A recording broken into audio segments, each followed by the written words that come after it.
লুঙ্গি পরে খালি পায়ে হাফ প্যান্ট পরে যারা যুদ্ধ করে বাংলাদেশ স্বাধীন করেছিলাম, সেই স্বাধীন দেশের এই করুণ অবস্থা আজকে। সেই স্বাধীন দেশের গণতন্ত্র কোথায়? সেই স্বাধীন দেশের রাষ্ট্রীয় ক্ষমতা কার বিরুদ্ধে ব্যবহার করা হচ্ছে? সেই স্বাধীন দেশে আজকে 22 পরিবারের পরে কয়েক লক্ষ পরিবার কেন তৈরি করা হয়েছে? তার পূর্ণ সমর্থন দিচ্ছে ভারত।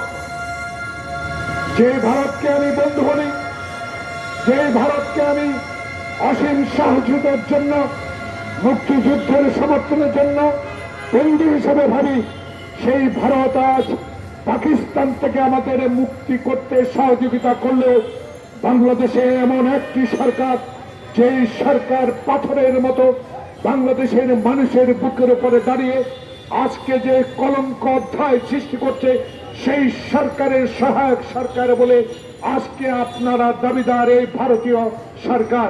তাই এই ভারতীয় সরকার যদি সত্যি তার দেশে গণতন্ত্রকে প্রতিষ্ঠা করেন, ভালোবাসেন, ওয়াই নট, কেন বাংলাদেশে এই অগণতান্ত্রিক সরকারের বিরুদ্ধে আপনারা সহায়তা করে যাচ্ছেন? কেন বিদেশ সচিব এসে দেশে একজন দলের প্রধানকে হাসপাতালে গিয়ে নির্বাচন অংশগ্রহণের জন্য জবরদস্তি করা হয়? কেন সেই ভারত বাংলাদেশে গণতান্ত্রিক নির্বাচনের বিরুদ্ধে কথা বলে? সেই কারণে আজকে এই ব্যানারে বলা আছে আমরা ভারতীয় পণ্য বর্জন করব। আমরা ভারতীয়দেরকে এদেশে অগ্রাসন থেকে বিরত রাখার জন্য যত কাজ দরকার, যত সংগঠন শক্তিশালী করার দরকার, যেইভাবে মানুষকে আজকের ভারতীয় পণ্য বর্জনের জন্য সহযোগিতার প্রয়োজন, সেই কারণে আজকে আমরা নেমে পড়েছি।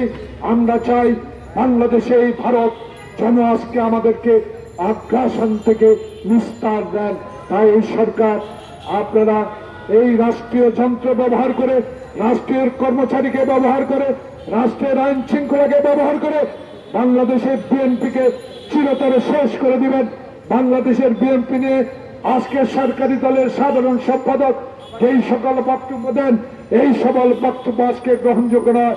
বাংলাদেশ জাতীয়তাবাদী দল যিনি সৃষ্টি করেছেন, যিনি আজকে সংসদ ভবনের আজকে উত্তর প্লাজায় শুয়ে আছেন, যিনি বাংলাদেশের রাজনীতিতে সকল দলের অংশগ্রহণ নিশ্চিত করেছেন, যেই নেতা বাংলাদেশের সকল গণতন্ত্র প্রতিষ্ঠা করেছেন, বহু দলীয় গণতন্ত্র প্রতিষ্ঠা করেছেন, সেই নেতা শহীদ প্রেসিডেন্ট জিয়াউর রহমানের স্বাধীনতার ঘোষণাকে আপনারা অস্বীকার করেন।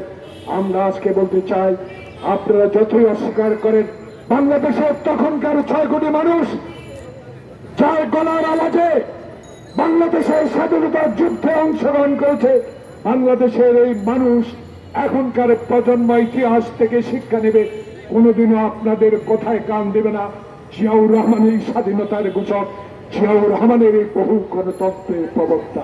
তাই আজকে আপনারা যতই তাল বাহানা করেন, যতই আজকে একটি প্রতিবেশী দেশের উপর আস্থা রেখে আমার দেশের মানুষের মানবাধিকার হরণ করবেন, গণতন্ত্র হত্যা করবেন, আইন শৃঙ্খলা বাহিনীকে ব্যবহার করে বিএনপিকে নিচ্ছিন্ন করবেন, এটা হতে দেওয়া যাবে না।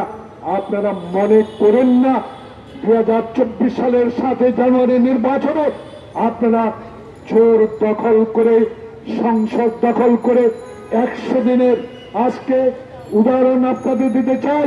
100 দিন পালন করেছেন, উদযাপন করেছেন। এই 100 দিন উদযাপন হলো বাংলাদেশের মানুষের পকেটের টাকা চুরি করে বিদেশে পাচার করার 100 দিন উদযাপন। তাই আমি বলতে চাই, ভারতীয় পণ্য বর্জনের এই আন্দোলন চলছে, চলবে, কারণ আমরা আপনাদের বিরোধী নয়। আমরা আপনাদের সরকার, বাংলাদেশে মত গরিব মানুষও ভারতে আছেন, গণতন্ত্রকামী মানুষও ভারতে আছেন। আজকে তাদের জন্য আমরা তাদেরকেও সমর্থন করি। যেই দেশে গণতন্ত্রকে গলা টিপে হত্যা করার সহযোগী আপনারা, তাই আপনাদেরকে আমরা মানি না। আপনাদের পণ্য, আপনাদের আগ্রাসনের বিরোধিতা আমরা করতেই থাকবো, করতেই থাকবো, যতদিন না পর্যন্ত বাংলাদেশ এই ভারতীয় আগ্রাসন থেকে মুক্ত না হবে।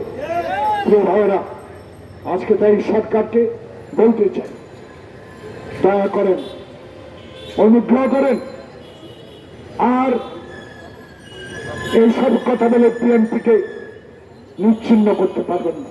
বিএনপি বসে থাকবে না, কোনো কোনো সময় যুদ্ধে পিছিয়ে আসতে হয়। বাংলাদেশ জাতীয়তাবাদী দল এমন একজন নেতার নেতৃত্বে আজকে সংগঠিত হচ্ছে। আজকে এই জাতির বিবেক প্রেস ক্লাবের সামনে কথা দিয়ে দিতে পারি, আন্দোলনে আমরা পিছু হই নাই, আন্দোলনের শক্তি অর্জন করেছি। এই শক্তি দিয়ে ইনশাল্লাহ বাংলাদেশে তত্ত্বাবধায়ক সরকার কায়েম হবে, বাংলাদেশে তারেক রহমান প্রতিষ্ঠা লাভ করবে। এই অঙ্গীকার আমরা করতে চাই। তাই বলতে চাই, রক্ষা করুন মানুষকে, অত্যাচার থেকে রক্ষা করুন, জেল জুলুম থেকে রক্ষা করুন, কারাবন্দী সকল নেতার মুক্তি দিন।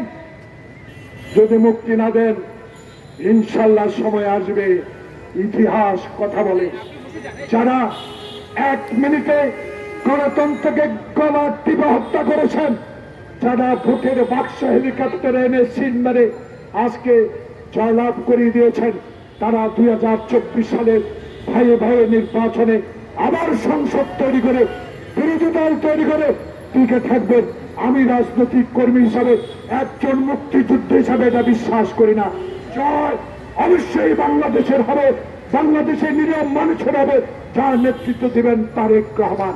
আর আজকে আপনাদের অনুরোধ জানাবো, ধন্যবাদ।